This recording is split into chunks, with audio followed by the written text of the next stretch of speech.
Welcome everyone to Eco World Digital Classes. आप लोग देख रहे हैं मैक्रो इकोनॉमिक्स सीरीज और इस वीडियो में हम लोग नेशनल इनकम का यूनिट कर रहे हैं।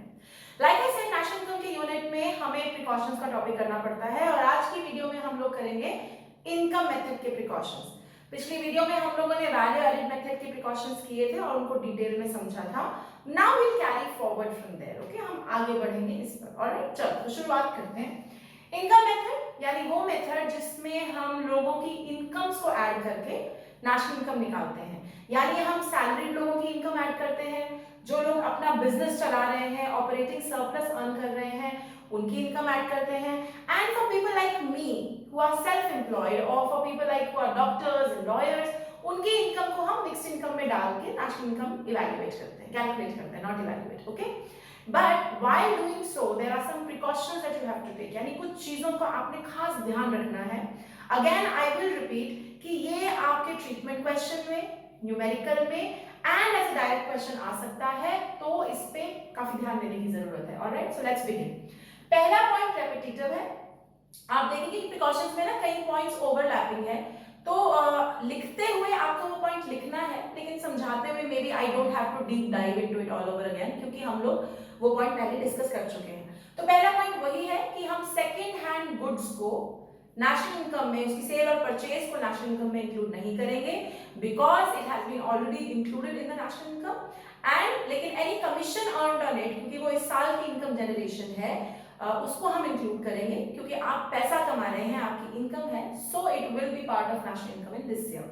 तो जो पहले दो पॉइंट्स हैं दोनों तरफ, डूज एंड डोंट्स, डूज मतलब ये इंक्लूड करना है, डोंट्स मतलब इंक्लूड नहीं करना है, वो सिमिलर है। I am not going to deep dive into it, पिछली वीडियो में हम लोग कर चुके हैं।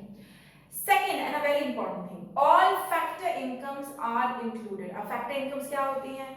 ऐसी कोई भी इनकम जो आपको काम के बदले में मिली है, यानी जहां पे गुड्स एंड सर्विसेज का लेन देन है, मतलब आप गुड्स या सर्विसेज दे रहे हैं, बदले में आपको पैसा मिल रहा है, या आप पैसा दे रहे हैं और बदले में आपको गुड्स एंड सर्विसेज मिल रही हैं, which means there is a corresponding flow of goods and services, उसको हम फैक्टर इनकम बोलते हैं। फॉर एग्जांपल, लैंड पे rent is a factor income. आपने अपना पैसा किसी को दिया है and you are earning interest income out of it, it's a factor income. All factor incomes will be included in income method। National income में factor incomes include होती हैं, लेकिन क्या नहीं इंक्लूड होता है? Transfer income. ट्रांसफर इनकम एक तरफा होती है, यानी उसके बदले में कोई corresponding flow of goods and services नहीं है, यानी कोई सर्विस या कोई प्रोडक्शन नहीं हुई, वो बस एक तरफा है। For example, I kind of give donation to somebody. अगर मैंने किसी को डोनेशन दी है, तो डोनेशन के बदले में मुझे कुछ टेक्निकली नहीं मिल रहा, या मैं किसी को कोई गिफ्ट दूं, कैश गिफ्ट 5100 कैश दे दिया, उसके बदले मुझे कुछ नहीं मिल रहा, तो ये एक तरफा है, इनको ट्रांसफर इनकम्स बोलते हैं। So as a thumb rule, हम ट्रांसफर इनकम्स को नेशनल इनकम में इंक्लूड नहीं करते, क्योंकि नेशनल इनकम में सिर्फ वो चीज आती है जहां पे गुड्स एंड सर्विसेज का लेन देन हो, जहां गुड्स एंड सर्विसेज प्रोड्यूस हुए हो, वो वाली इनकम हम नेशनल इनकम में जोड़ते हैं। इसीलिए transfer income, since they have no corresponding flow of goods and services, वो नेशनल इनकम में नहीं आती। ये पॉइंट हम अपनी पिछली वीडियोस में जब हम थ्योरी कर रहे थे, बहुत डिटेल में हमने डिस्कस किया था। तो इन केस आपको लगता है कि ये पॉइंट बहुत ज्यादा क्लियर नहीं है, please go back to that video and get that concept absolutely clear. Okay, third one very important, windfall gains नहीं आती नेशनल इनकम में। अब विंडफॉल गेन्स कहते हैं ना कि भगवान जब देता है छप्पर फाड़ के देता है, विंडफॉल गेन मतलब आपकी लॉटरी लग गई या आपने हॉर्स रेस जीती, ये जो आपने पैसा कमाया, ये नेशनल इनकम में इंक्लूड नहीं होने वाला। क्यों? Because it's a one of income है, मतलब चांस की बात है कि आपको वो पैसा मिल गया, आपने वो पैसा कमाया नहीं है, अर्न नहीं किया, और उसके बदले में कोई गुड या सर्विस का कोई प्रोडक्शन नहीं हुआ, तो लॉटरी लग गई, उसमें कौन सा गुड्स या कौन सी सर्विस प्रोड्यूस हुई? कुछ भी नहीं, बस लग गई, इट्स अ चांस।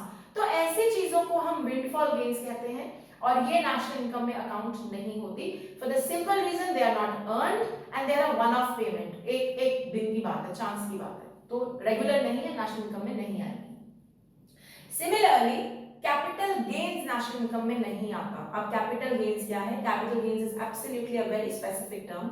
आपने घर खरीदा 2010 में, आपने 2020 में उस घर को बेच दिया, खरीदा था 20 लाख का, बेचा 50 लाख में, सो आपको कुछ फायदा हुआ है, कोई गेन हुआ है, उस गेन 30 लाख का आपको गेन है straight up, this is known as capital gain.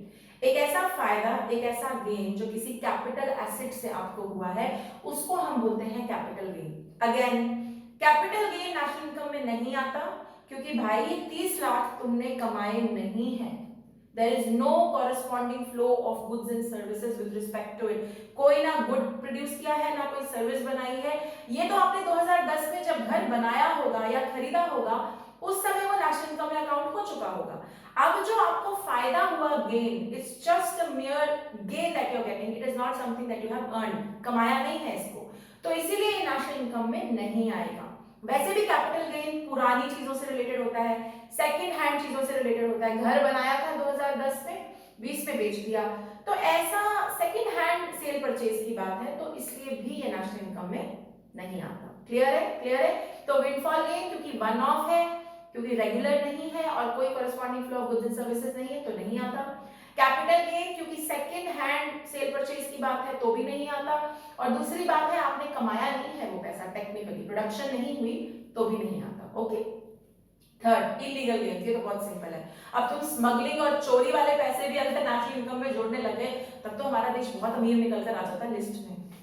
लेकिन we can't include any such things, we can't include any such incomes which have been earned illegally. So if you're smuggling and you're earning a lot of money, or there is robbery, or there is theft, it cannot be included in national income for the simple reason it's illegal. Illegal है, वो पैसा कमाना ना कमाना एक ही बात है, हमारा देश उससे अमीर नहीं माना जाएगा। Okay.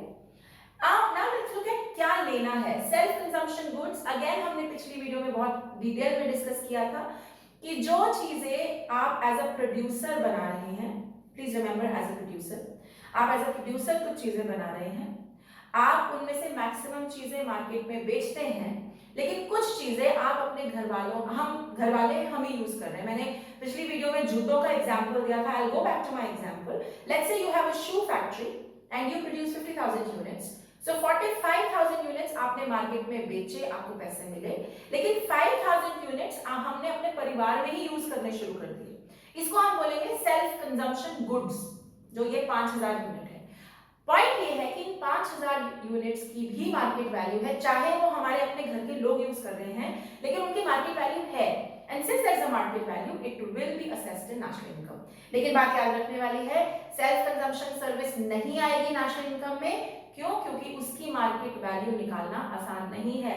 If I teach my own daughter, it is not going to be part of national income, क्योंकि मैं उसकी मार्केट वैल्यू नहीं निकाल सकती। लेकिन self consumption good national income में आता है, ये हमने पिछली वीडियो में डिटेल में डिस्कस किया था। Please go back to that video to understand this better. Okay.